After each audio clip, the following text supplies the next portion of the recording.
AEW Dynamite starts off with Swerve and Ricochet. They have a contract signing. I was a bit confused on why they had a contract signing because it's a number one contendership match, not a title match. And typically AEW don't do contract signings that often. So I was very confused on why we was having a contract signing for this, especially for Swerve and Ricochet of all people. But it basically starts off with Ricochet kind of like basically just yapping, constantly yapping, just talking and talking and talking, stretching this segment out.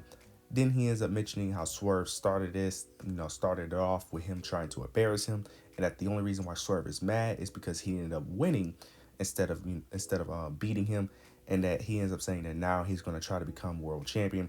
Swerve, well, after he said that, Ricochet just kept on talking and talking and talking. Swerve interrupts him, and he basically ends up saying that he's right, but he did it to expose him as the fraud that he is, and that the biggest mistake that he ended up making was leaving him breathing. And he ends up saying that after Revolution, people are only going to remember Ricochet for Swerve for robbing his career and his wife.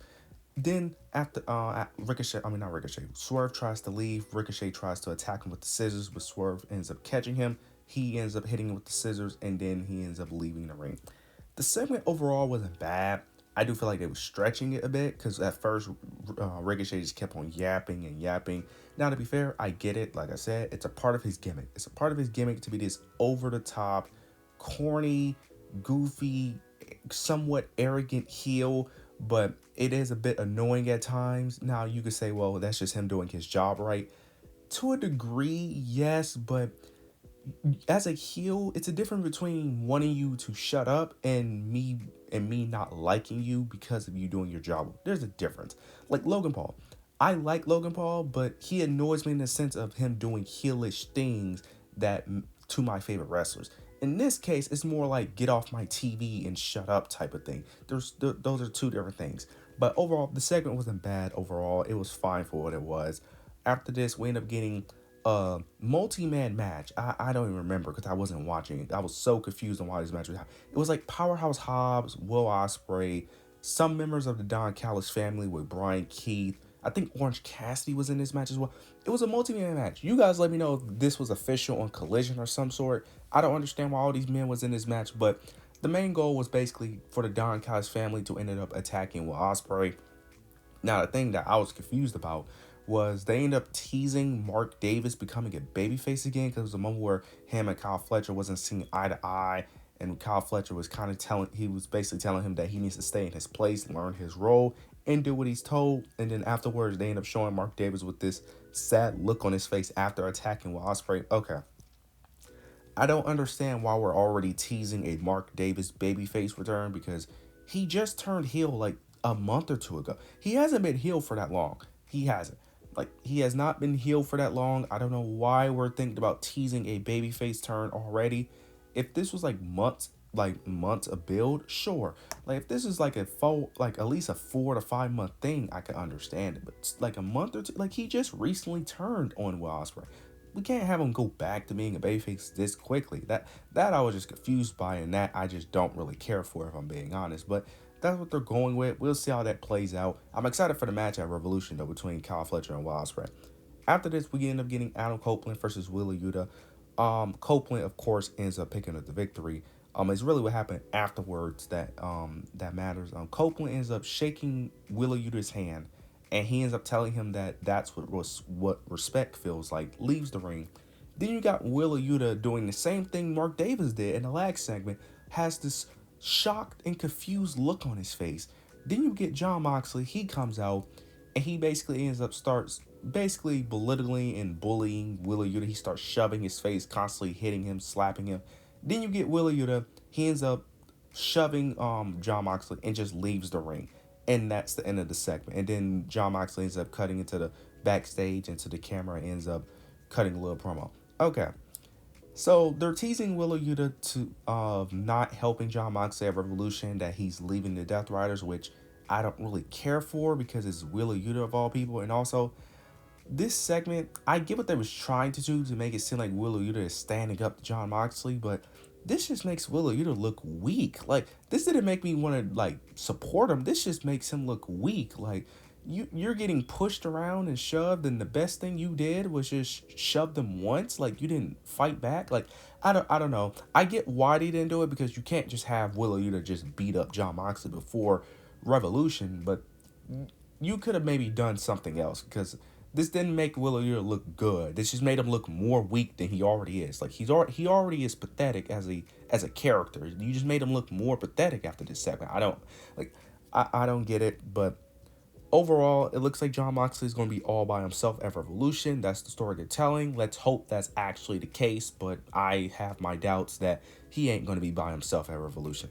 After this, we end up getting Hangman. It was all throughout the show. They end up doing this thing where MJF was out in the streets. I forgot what city they were, but they was out in the streets. He ends up calling Hangman out to come pull up. Hangman actually does pull up. MJF runs. Then it cuts back to them being in the arena. Hangman thought he was attacking MJF because the guy was wearing the same outfit, but he ends up attacking a random guy. Then MJF attacks him from behind. Hangman was getting the upper hand, but MJF ended up getting the upper hand by hitting a low blow. Then MJF hits him with the diamond ring. Then out of nowhere, he gets on the microphone and ends up saying that you guys like it when Hangman burn things down. So what? So he ends up saying, so I'm gonna call you hypocrites out when I do the same thing. Then he ends up getting some gasoline, pours it on a Hangman, and tries to light him on fire. But eventually, security break. They end up sending like 30 security guards out to stop MJF. I don't know how I feel about this. I don't hate this segment, but I don't love it either. Number one, why are we trying to burn people to death, basically? Like, I don't understand. I didn't like it when they did it, and I think it was Double or Nothing last year, if I'm not mistaken, or maybe that was Blood and Guts. It was the match when they was finna burn Jack Perry. Yeah, when Darby Allin was about to burn Jack Perry, light him on fire. Why are we doing this? Like why? Like, this would have made more sense if he like burned his car or something, but trying to actually like murder a dude on TV, it's like, come on, like, really? Like, I don't, like, come on, man. Like, plus I like this feud. I like what they're doing, but their feud is not that personal, in my opinion, where MJF should be doing. Like, I'm sorry, their feud is not that deep, in my opinion, where they should be going to this far. This would have made more sense for like Drew McIntyre and like CM Punk or something like that. But come on, like, we can't be like, come on. This feud is not that personal, in my opinion, for them to go to this extreme, for them to do this. But yeah, I didn't like the whole trying to light Hangman on fire. I feel like that was a bit extreme. I just feel like that was just doing too much, in my opinion. After this, we end up getting Thunder Rosa, Chris Statlander versus Maggie Bane and Penelope. The heels ends up winning. Don't really need to speak about it. This match was fine for what it was. Don't know what's next because they won cleanly here for the most part. So don't really know what's next here, because I don't see a reason why Thunder Rosa and Chris Statlander really need a rematch for it.